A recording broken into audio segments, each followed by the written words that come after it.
वर्णिवेशरमणीय दर्शनं मन्दहासरुचिराननाम्बुजं पूजितं सुरनरोत्तमैर्मुदा धर्मनन्दनमहं विचिन्तये। असतो मा षड्गमय तमसो मा ज्योतिर्गमय मृत्युर्मा अमृतं गमयः। ओम शांति शांति शांति। अस्मद्गुरुसमारम्भां नाथयामुनमध्यमां लक्ष्मीवल्लभपर्यन्तां वंदे गुरु परंपरा। આજની જ્ઞાન સભાની અંદર પધારનારા બધા જ ભગવત ભક્તોને વેદાંતાચાર્ય પુરાણ ઇતિહાસાચાર્ય એમ ફિલોસોફી શાસ્ત્રી રાકેશભાઈના હેતપૂર્વક જય સ્વામિનારાયણ।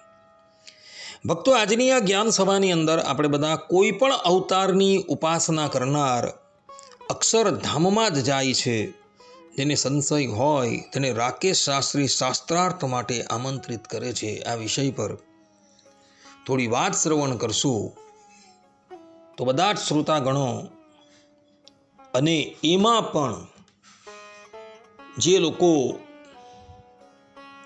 એવું કહે છે કે શ્રી કૃષ્ણની આરાધના કરનારા ગોલોકમાં જાય છે, શ્રી રામની આરાધના કરનારા વૈકુંઠમાં જાય છે અને સ્વામિનારાયણની આરાધના કરનારા અક્ષરધામમાં જાય છે, એ લોકો તો આ પ્રવચન એકાગ્ર મને કરીને શ્રવણ કરે અને એને આત્મસાત કરી દે।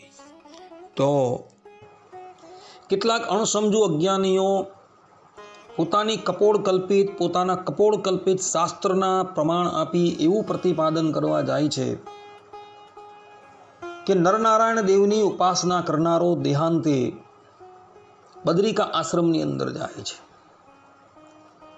ભગવાન શ્રી રામચંદ્રની ઉપાસના કરનારો દેહાંતે વૈકુંઠ ધામની અંદર જાય છે, શ્રી કૃષ્ણ ભગવાનની ઉપાસના કરનારો દેહાંતે ગોલોક ધામમાં જાય છે અને ભગવાન સ્વામિનારાયણની આરાધના કરનારો દેહાંતે અક્ષરધામની અંદર જાય છે। પરંતુ તેઓની આ પ્રમાણેની માન્યતા જે છે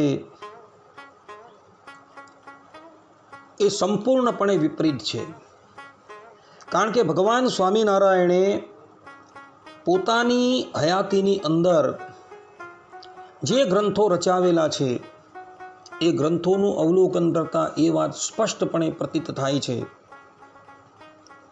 કે અવતાર માત્રની આરાધના કરનારા જે છે એ દેહાંતે ગોલોક મધ્યે આવેલા અક્ષરધામની અંદર જ જાય છે। જેમ કે ભક્ત ચિંતામણી, આ ભક્ત ચિંતામણીના એક પ્રકરણ નિષ્કુળાનંદ સ્વામીએ લખી ભગવાન સ્વામિનારાયણે વાંચી સંભળાવેલા હતા અને ભગવાન સ્વામિનારાયણે પણ એ પ્રકરણોનું અવલોકન કરી એને માન્ય કરેલા છે। તો એવી એ ભક્ત ચિંતામણીની અંદર પ્રકરણ 159ની અંદર ગોલોક મધ્યે આવેલા અક્ષરધામનું સંપૂર્ણ વર્ણન નિષ્કુળાનંદ સ્વામીએ કરેલું છે અને એની અંદર સ્પષ્ટ રૂપે એવું એ પ્રતિપાદન કરેલું છે કે અવતાર માત્રની આરાધના કરનારા જે છે જે દેહાંતે ગોલોક મધ્યે આવેલા અક્ષરધામની અંદર જાય છે। જેમ નિષ્કુળાનંદ સ્વામી 159મા પ્રકરણની અંદર 35થી લઈને 38મી ચોપાઈની અંદર સર્વપ્રથમ ગોલોક મધ્યે આવેલા અક્ષરધામનું વર્ણન કરે છે। સ્વામીતા કહે છે, એવા ગોલોક મધ્યે સુંદર રે શોભે રાધા કૃષ્ણનું મંદિર રે, તેને પરતા કનક કોટ સોડ રે શોભે સુંદર ખાઈ અતુલ રે, રાજગઢ જોજન ટણ્ય ગોળે રે ખાઈ છાઈ કલ્પતરુ બોલે રે, સોળે કોટ રતન કાંગરે રે કનક કળશે શોભાને ધરે રે, સોળે પોળ્યને ઉલ્લંઘી દાસ રે જાય દર્શને શ્રી કૃષ્ણ પાસ રે, ટિયા ચોક શોભાસઈ ભળીએ રે, બાંધ્યા પંચરમ ગણી મણીએ રે, તેજ પુંજ તે મધ્યે અંબાર રે, કોટી સૂર્ય શશીથી અપાર રે, તેનું અક્ષર બ્રહ્મ છે નામ રે, ગુણાતીત અચલ હરિધામ રે, જગત કારણ જોર જેવી સાળ રે, બહુ પ્રધાન પુરુષ કાળ રે, એને આશ્રય રૂપ એ અનુપ રે, સત ચિદ આનંદ સ્વરૂપ રે, તેહ મધ્ય શ્રી કૃષ્ણનું ધામ રે, રચ્યું રત્નમણી અભિરામ રે, મણી સ્તંભ ગણી ફૂલમાળ રે, તેણે શોભે છે ધામ વિશાળ રે. આ પ્રમાણે ગોલોક મધ્યે આવેલા અક્ષરધામનું વર્ણન કરી નિષ્કુળાનંદ સ્વામી 80 થી લઈને 81મી ચોપાઈની અંદર પોતે લખે છે, નર નારાયણાદિ અનંત રે, દિવ્ય રૂપે રહે ભગવંત રે, તેને આશ્રિત હોય જે જન રે, પામે ગોલોક તે સહુ જન રે. આ પ્રમાણે નિષ્કુળાનંદ સ્વામીએ સ્પષ્ટ રૂપે કહ્યું છે કે જે નરનારાયણ આદિક જે ભગવાનના અનંત રૂપો છે તેને આશ્રયે જે રહે છે તે બધા જ લોકો આ ગોલોક મધ્યે આવેલા અક્ષરધામને પામે છે. તો આના પરથી એ વાત સ્પષ્ટ રૂપે પ્રતિપાદિત થઈ જાય છે કે અવતાર માત્રની ઉપાસના કરનારા જે છે એ દેહાંતે ગોલોક મધ્યે આવેલા અક્ષરધામની અંદર જ જાય છે. ભગવાન સ્વામિનારાયણ પણ સત્સંગી જીવનના તૃતીય પ્રકરણના 41મા અધ્યાયની અંદર ગોલોક મધ્યે આવેલા અક્ષરધામનું વર્ણન કરે છે અને અંતે 56 અને 57મા શ્લોકની અંદર ભગવાન સ્વામિનારાયણ પોતાના આશ્રિતોને કહે છે કે યદે તત્પરમમ ધામ શ્રીકૃષ્ણસ્યોદિતમ જનાઃ અતર્ક્યમ તદગમ્યમ ચ સદાનંદ રસાત્મકમ તદીયા યે અવતારઃ સ્યુસ્તેષામેવ યુપાસયા ભક્તૈઃ સ્વધર્મ નિરતૈઃ તત્પ્રસાદાત તદાપ્યતે. અર્થાત કે હે જનાઃ, જે આ મેં પરમબ્રહ્મ શ્રી કૃષ્ણ નારાયણનું બ્રહ્મપુર નામનું પરમધામ નિરૂપણ કર્યું છે તે સદાનંદ રસરૂપ છે અને અતર્ક્ય આ આવું છે એમ કેવલ તર્ક બુદ્ધિથી કે વિજ્ઞાન બળથી તર્ક કરી શકાય નહીં એવું અને અગમ્ય કોઈએ પણ પ્રાપ્ત કરી શકાય નહીં એવું છે, પરંતુ ભગવાન શ્રી કૃષ્ણ અને તેમના અવતારોની ધર્મ સહિત ઉપાસનાથી શ્રી કૃષ્ણને વિશે ભક્તિ રસના ઉત્કર્ષને જેવો પામ્યા છે તેવો જ તેમના પ્રસાદથી તે ધામને પામે છે. અહીં ભગવાન સ્વામિનારાયણે સ્પષ્ટ રૂપે કહ્યું છે કે શ્રી કૃષ્ણ ભગવાન અને શ્રી કૃષ્ણ ભગવાનના અવતારોની ઉપાસના કરવાથી એ ગોલોક મધ્યે આવેલા અક્ષરધામને પામી શકાય છે. ભગવાન સ્વામિનારાયણે આ સત્સંગી જીવન ગ્રંથ જે છે એ સતાનંદ સ્વામીની પાસે રચાવેલો છે.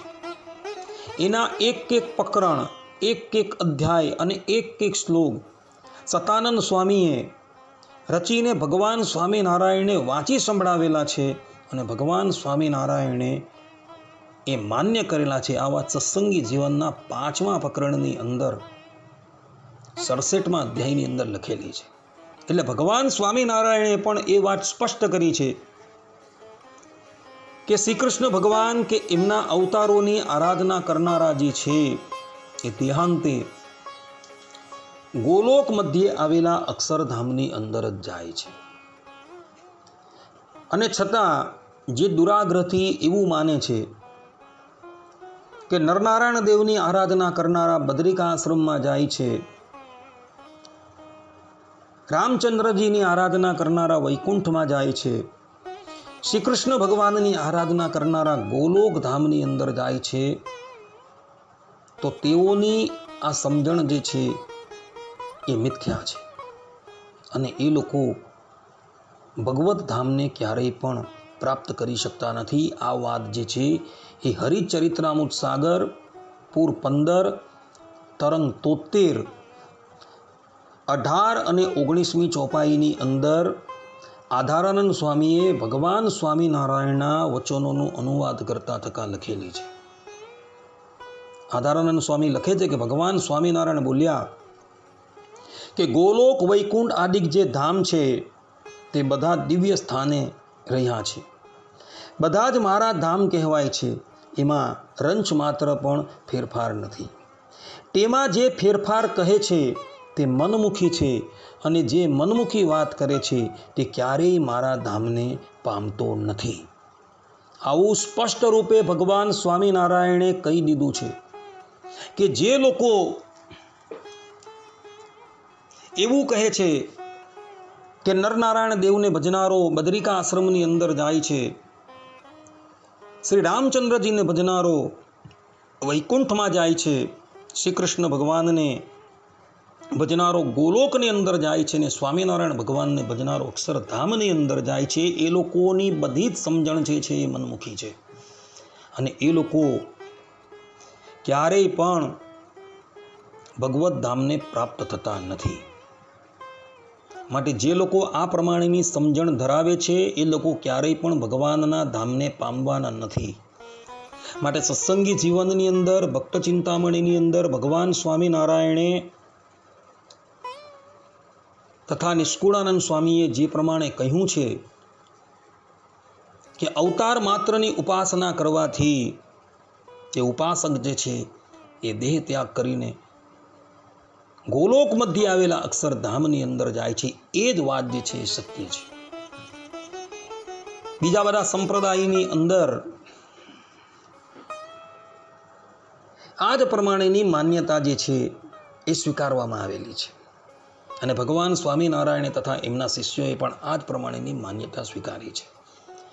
છતાં પણ દુરાગ્રહવશાત જે લોકો પોતાના કપોળકલ્પિત ગ્રંથોનું પ્રમાણ આપી એવું કહે છે કે નરનારાયણ દેવની આરાધના કરનારો બદ્રિકા આશ્રમમાં જાય છે, રામચંદ્રજીની આરાધના કરનારો વૈકુંઠમાં જાય છે, શ્રી કૃષ્ણ ભગવાનની આરાધના કરનારો ગોલોકમાં જાય છે અને સ્વામિનારાયણ ભગવાનની આરાધના કરનારો અક્ષરધામમાં જાય છે, એ લોકોની સમજણ જે છે મનમુખી છે, મિથ્યા છે અને એ લોકો ક્યારેય પણ ભગવાનના ધામમાં જવાના નથી.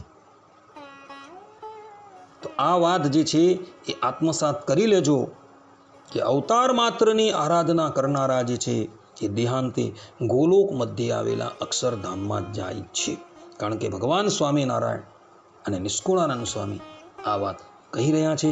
આટલું કહીને હું મારા પ્રવચનને અહીં વિરામ આપું છું. સર્વે સંતુ નિરામયઃ, સર્વે સુખીનો ભવંતુ, સર્વે ભદ્રાણી પશ્યંતુ, મા કશ્ચિત દુઃખ ભાગ ભવેત અસ્તુ. જય સ્વામિનારાયણ.